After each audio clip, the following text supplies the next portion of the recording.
বিশ্বনবী ফাতেমারে বললেন, ফাতেমা, আলী কোথায়?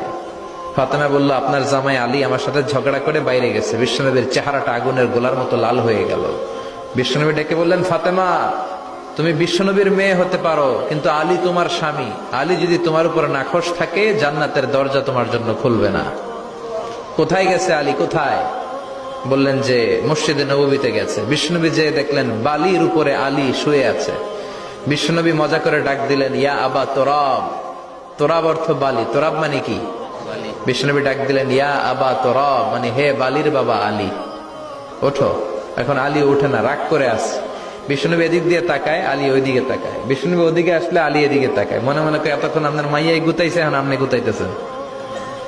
বিশ্বনবী যাই বলল, আলী রাগ করো না, ওঠো, তুমি আমার চাচাতো ভাই, আমার ঘরেই তো তুমি মানুষ হয়েছো। ঘাপটি মেরে হাতটা ধরে টান দিলেন। সাইয়েদনা আলী উঠতে বাধ্য হলেন। বিশ্বনবী কারো হাত ধরে